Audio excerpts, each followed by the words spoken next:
जब 30-30, 35-35 नॉर्मलाइजेशन बढ़ता है तो उस कंडीशन में कट ऑफ दोस्तों बहुत हाई चला जाता है। अब मान लीजिए अगर नॉर्मलाइजेशन ज़्यादा नहीं मिलता तो जो बच्चे बॉर्डर पे हैं उनका सिलेक्शन होने की संभावना रहता है। अब मान लीजिए जो बच्चे अभी प्रेजेंट टाइम में बॉर्डर पे हैं और नॉर्मलाइजेशन 30-35 नंबर मिल जाए तब तो कट ऑफ बहुत हाई चला जाएगा, उनसे भी उम्मीद यानी उनका घाटा हो जाएगा अगर उनको नॉर्मलाइजेशन नहीं मिला तो। 41,520 वाले में 2018 में 9 प्रश्न 11 प्रश्न एक शिफ्ट में गलती देखने को मिला था। तो आज तक रिकॉर्ड में बता दूं दोस्तों कि 41,520 की तरह नॉर्मलाइजेशन आज तक कभी नहीं हुआ, अभी तक नहीं हुआ, क्योंकि उसमें 45 नंबर तक नॉर्मलाइजेशन अधिक। हेलो दोस्तों, देसी मैथलन में आप सभी का स्वागत है।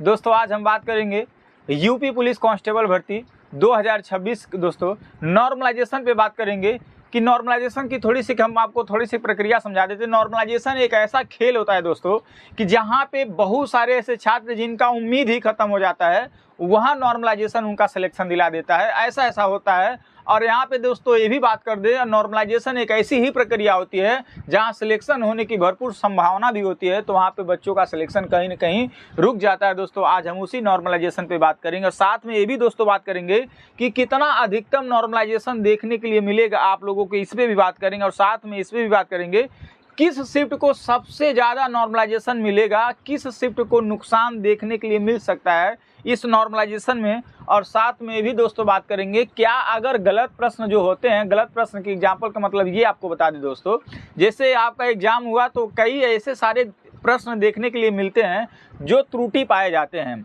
तो क्या त्रुटि प्रश्नों से नॉर्मलाइजेशन में कुछ बदलाव होता है, इस पे भी बात करेंगे। और ज़रूर भी बदलाव होता है, और क्या बदलाव होता है वही बात करेंगे दोस्तों।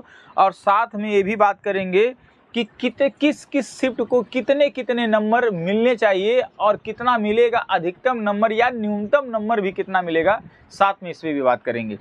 चलिए दोस्तों सबसे पहले बता दें कि आप लोग के मन में, बहुत सारे लोगों के मन में, कई सारे टीचर ये बता रहे हैं कि 8 के फर्स्ट शिफ्ट बहुत कठिन था, सेकंड शिफ्ट बहुत कठिन था, या 9 के फर्स्ट शिफ्ट बहुत कठिन था, उसका इजी था, इसका इजी था। बहुत सारा एनालिसिस देख भी लिए होंगे दोस्तों, पर मेरे हिसाब से दोस्तों पेपर के देखते हुए मैं आपको थोड़ी सी पेपर इजी और क्या बोलते हैं कठिन मतलब तरफ ले जाएं।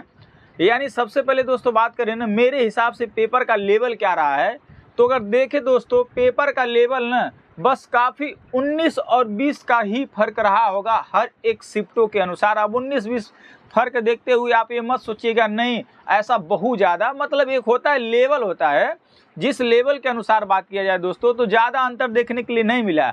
हाँ पर एक अगर शिफ्टों में दोस्तों तुलना करें, अगर सभी शिफ्टों में तुलना करें तो ये बाकायदा पाया जाता है कि किस शिफ्ट का पेपर इजी था या किस शिफ्ट का पेपर हार्ड था या किस शिफ्ट के बच्चे ज़्यादा से ज़्यादा मार्क्स किए हैं, ये फर्क पड़ जाता है दोस्तों।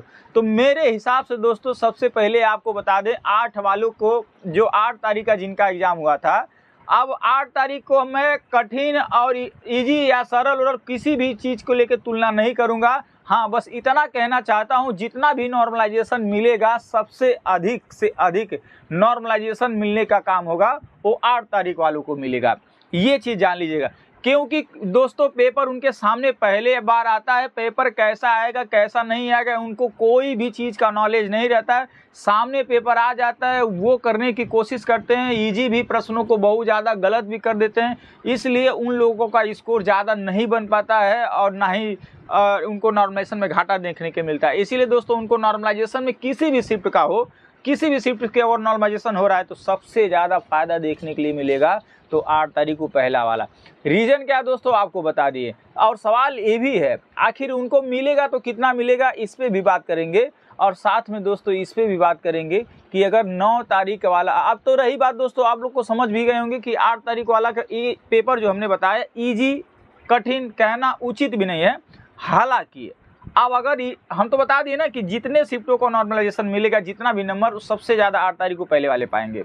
अब दोस्तों आपको ये भी बता दें कि साथ में ये भी देखा जाए अगर पहली बार 8 तारीख वालों क्यों कह रहे हैं ज़्यादा नॉर्मलाइजेशन मिलेगा, पहला कारण ये था कि पहली बार उनके सामने क्वेश्चन आया, और दूसरा महत्वपूर्ण कारण ये भी था दोस्तों उनका पेपर अन्य शिफ्टों की तुलना में, अन्य शिफ्ट नहीं कर सकते, 9 के सेकेंड शिफ्ट को छोड़ दिया जाए तो 8 वालों को थोड़ा दिक्कतें झेलना पड़ा होगा दोस्तों 9 के सेकेंड शिफ्ट में, ठीक है। क्योंकि 9 का सेकेंड शिफ्ट में दोस्तों आपको बता दूं, मेरे हिसाब से 9 के सेकेंड शिफ्ट में जितने भी बच्चे एग्जाम दिए होंगे उनका बहुत ज़्यादा कम नंबर रहा होगा। देख लीजिएगा, सबसे ज़्यादा कम नंबर अगर हम देखें तो 9 के सेकेंड शिफ्ट को, और सबसे ज़्यादा अगर दोस्तों नंबर जो आया है देखने के लिए मिल रहा है कि 9 का पहला शिफ्ट का बहुत ज़्यादा स्कोर बच्चे करके आए हैं। अब इसके अनुसार से आप अंदाज़ा लगा दीजिए कि पेपर ईजी था कि कठिन था, आप खुद डिसाइड कर सकते हैं। पर मैं इस चीज़ को पुष्टि करता हूं दोस्तों कि 9 के पहले तारीख वाले व्यक्तियों का स्कोर बहुत ज़्यादा रहा है, ये जान लीजिए अन्य शिफ्टों की तुलना में। ये रही बात दोस्तों पेपर ईजी और कठिन का। और बात करते हैं वहीं 10 के सेकेंड शिफ्ट और फर्स्ट शिफ्ट की बात करते हैं दोस्तों।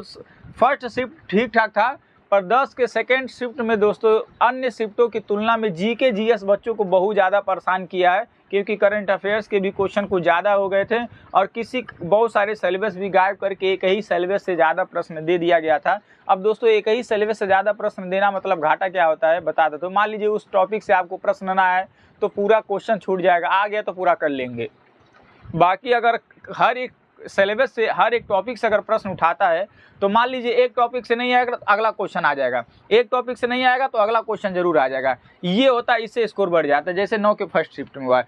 ये दोस्तों रही बात पेपर इजी और कठिन की बात। और सबसे पहले मैं भी ये कह सकता हूँ कि आप बिल्कुल डिसाइड नहीं कर सकते हैं, अपने से नहीं कह सकते कौन ईजी था कौन क्या है। ये तो बच्चों का स्कोर ही बताता है कि कितना रहेगा। हालांकि 8 वालों का तो स्कोर ज़्यादा नहीं रहेगा अन्य शिफ्ट की तुलना में। 9 तारीख के पहले शिफ्ट वाले बच्चे का स्कोर ज़्यादा रहा है, 9 के सेकेंड वालों का बहुत कम रहा होगा। बाकी 10 के सेकेंड शिफ्टों का भी स्कोर थोड़ा थोड़ा कम होगा, 9 के फर्स्ट सेकेंड वाले की तुलना में नहीं कहेंगे पर कम होगा उनका भी स्कोर। बाकी उनका जीके बहुत बेकार था। और बात करें 10 के पहला शिफ्ट का तो भी पेपर ठीक ठाक था। चलिए दोस्तों इतना आप समझ गए। आप सबसे पहले बता दें नॉर्मलाइजेशन कितना अधिकतम बढ़ सकता है। अगर दोस्तों साथ ही में अगर आप यूपीएसआई को देखते हुए अगर कहेंगे तो नॉर्मलाइजेशन 30 से 40 भी प्रश्न बढ़ सकता है, क्योंकि यूपीएसआई में दोस्तों 30 से 35 नंबर तक नॉर्मलाइजेशन देखने के लिए मिला है। तो क्या इसमें भी नॉर्मलाइजेशन देखने के लिए मिल सकता है? दोस्तों सबसे पहले मैं बताऊं नॉर्मलाइजेशन मेरे हिसाब से तो नॉर्मलाइजेशन कभी भी नहीं होना चाहिए। नॉर्मलाइजेशन एक ऐसा खेल है जो आज तक किसी भी छात्रों को समझ में नहीं आया है कि क्या होता है क्या नहीं होता है, किसका कब कितना ज़्यादा हो जा सकता है, किसका कब कितना कम हो जा सकता है। ऐसे बहुत सारे देखने के लिए दोस्तों मिला है कि अगर मान लीजिए 9 तारीख के सेकेंड शिफ्ट को ज़्यादा अगर नंबर मिला है तो 9 तारीख के सेकेंड वालों में ही कुछ ऐसे छात्र होते हैं जिनको घाटा या नुकसान देखने को लिए मिल जाता है। यही दोस्तों बताए ना कि बहुत सारे ऐसे छात्र को फायदा भी मिल जाता है, बहुत से ऐसे छात्र को नॉर्मलाइजेशन में घाटा देखने के लिए मिल जाता है। मान लीजिए बहुत से ऐसे छात्र होते हैं जिनका उम्मीद भी नहीं होता है, 30 नंबर मिल गया तो उनका बढ़ गया, और जिनका उम्मीद भी रहता है वो कम ही रह जाते हैं। तो उससे क्या होता है, जब 30-30 35-35 नॉर्मलाइजेशन बढ़ता है तो उस कंडीशन में कट ऑफ दोस्तों बहुत हाई चला जाता है। ये कंडीशन होता है नॉर्मलाइजेशन का घाटा और नुकसान या फायदा जो भी होता है दोस्तों, यही कंडीशन होता है। अगर नॉर्मलाइजेशन ज़्यादा अधिकतम मिलता है तो उस कंडीशन में कट ऑफ भी हाई जाने की भरपूर संभावना रहती है। अब मान लीजिए अगर नॉर्मलाइजेशन ज़्यादा नहीं मिलता तो जो बच्चे बॉर्डर पे हैं उनका सिलेक्शन होने की संभावना रहता है। अब मान लीजिए जो बच्चे अभी प्रेजेंट टाइम में बॉर्डर पे हैं और नॉर्मलाइजेशन 30-35 नंबर मिल जाए तब तो कट ऑफ बहुत हाई चला जाएगा, उनसे भी उम्मीद तैयारी उनका घाटा हो जाएगा। अगर उनको नॉर्मलाइजेशन नहीं मिला तो घाटा हो जाएगा ना। तो ऐसे ही दोस्तों घाटा हो जाता है, फायदा भी हो जाता है बहुत सारे लोगों का। अब दोस्तों नॉर्मलाइजेशन की बात करें और एक और हम आपसे टॉपिक बताएं कि क्या गलत प्रश्नों पे इफेक्ट पड़ता है नॉर्मलाइजेशन में। जी दोस्तों, अगर जिस शिफ्ट में जितना ज़्यादा गलत प्रश्न पाए जाएंगे उस शिफ्ट में उतना ही अधिकतम नॉर्मलाइजेशन मिलने का देखने के लिए मिलता है। ये दोस्तों बात करें 41,520 में 2018 में जब भर्ती आई थी तो उसमें 9 प्रश्न दोस्तों 9 प्रश्न गलती देखने के लिए मिला था।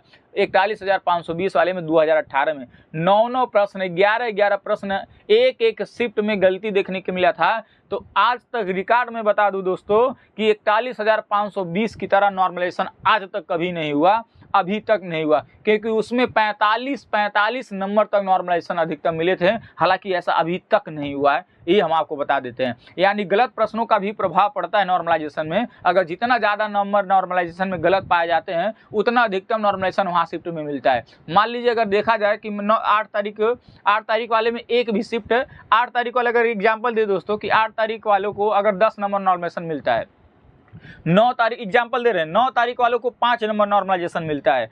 8 तारीख वालों में एक भी नंबर गलत नहीं है, एक भी प्रश्न गलत नहीं है उस शिफ्ट में। 9 तारीख वालों में 4 प्रश्न गलत हैं। तो देख लीजिएगा यहाँ पे जो नॉर्मलाइजेशन देखने के लिए मिल सकता है, दोनों को बराबर तब नॉर्मलाइजेशन मिलेगा। ये एक कंडीशन आ जाती है दोस्तों, मैं आपसे हकीकत बता रहा हूँ। ऐसा यानी गलत प्रश्न भी नॉर्मलाइजेशन का खेल बिगाड़ देता है और कठिन और ईजी प्रश्न का भी खेल वहाँ बिगाड़ देता है, अगर जिस शिफ्ट में अगर प्रश्न गलती पाए जाते हैं। तो दोस्तों मेरे हिसाब से दोस्तों इसमें बहुत सारे क्वेश्चन गलत नहीं देखने को मिले, रेयर केस में 1 से 2 प्रश्न गलती देखने के लिए मिले होंगे। वो भी हो सकता है एकाध प्रश्नों पे ऑप्शन बदलाव कर दें, उसे गलत न माने भर्ती बोर्ड, ठीक है। इसीलिए दोस्तों मेरे हिसाब से जो नॉर्मलाइजेशन मिलेगा वो 15 से 20 नंबर तक मिलेगा नॉर्मलाइजेशन, इससे अधिक नॉर्मलाइजेशन नहीं मिलेगा दोस्तों। 15 से 20 नंबर तक नॉर्मलाइजेशन मिलेगा। सबसे ज़्यादा नॉर्मलाइजेशन जो मिलेगा वो 8 वालों को मिलेगा और 9 के सेकंड वालों को मिलेगा और 10 के सेकंड वालों को मिलेगा। उसके बाद सभी शिफ्टों को कम कम नॉर्मलाइजेशन मिलेगा। ये चीज़ें मैं आपको बता दें, यानी नॉर्मलाइजेशन सबसे मिलने का फ़ायदा मैं बता रहा हूँ। सबसे अधिक नॉर्मलाइजेशन जो मिलेगा 8 तारीख वालों को मिलेगा, चाहे फर्स्ट हो चाहे सेकेंड हो, ज़्यादा की बात कर रहे हैं। अब उसमें से भी अगर हम वरीयता दें तो 8 तारीख वालों को पहले वालों को ज़्यादा मिलेगा, 8 वालों में भी अगर हम तुलना कर लें। हालांकि अभी शिफ्टों का नहीं, अभी तारीखों का तुलना कर रहे हैं कि 8 तारीख वालों को ज़्यादा नॉर्मलाइजेशन मिलेगा और 9 तक के सेकंड वालों को देख लीजिए 8 तारीख वालों को बराबर ही नॉर्मलाइजेशन मिलेगा। मेरे हिसाब से दोस्तों 8 तारीख वालों का जितना नॉर्मलाइजेशन मिलेगा उतना 9 के सेकंड शिफ्ट को भी नॉर्मलाइजेशन देखने के लिए मिलेगा दोस्तों। ये देख लीजिएगा, एकाउंट नंबर का अंतर रहेगा। उसके बाद नॉर्मलाइजेशन मिलेगा 10 के सेकंड शिफ्ट को मिलेगा। उसके बाद अब 9 के पहला आ जाए, 9 के पहला वाले तो मेरे दोस्तों मेरे हिसाब से नॉर्मलाइजेशन का आप उम्मीद भी मत करिएगा, अगर मिलेगा तो 1 से 2 नंबर नॉर्मलाइजेशन मिलेगा। इससे ज़्यादा 9 के पहले शिफ्ट को नॉर्मलाइजेशन नहीं मिलने वाला है। यानी सबसे कम यदि नॉर्मलाइजेशन का फ़ायदा नॉर्मलाइजेशन का फ़ायदा नहीं मिलेगा तो वो 9 के फर्स्ट शिफ्ट को ही मिलेगा, क्योंकि उनको नॉर्मलाइजेशन का फ़ायदा ना के बराबर मिलेगा। ये देख लीजिएगा। ये रही दोस्तों बात नॉर्मलाइजेशन में। बाकी इसमें आपका क्या राय कमेंट है कि यार नॉर्मलाइजेशन ठीक है? हमारे हिसाब से दोस्तों नॉर्मलाइजेशन बहुत बेकार है, नहीं भी होना चाहिए, क्योंकि नॉर्मलाइजेशन जब होता है तो बहुत सारे बच्चों का नुकसान घाटा सब कुछ हो जाता है। तो यही दोस्तों, किसको दिक्कत होगा क्या दिक्कत होगा आप सारी चीज़ें देख लें दोस्तों। अगर आपको वीडियो पसंद आया होगा तो ज़रूर लाइक करिएगा और शेयर भी करिएगा दोस्तों। चैनल पे नए आए होंगे तो आप ज़रूर सब्सक्राइब कर लीजिएगा दोस्तों। मिलते हैं नेक्स्ट वीडियो में, तब तक के लिए जय हिंद जय भारत।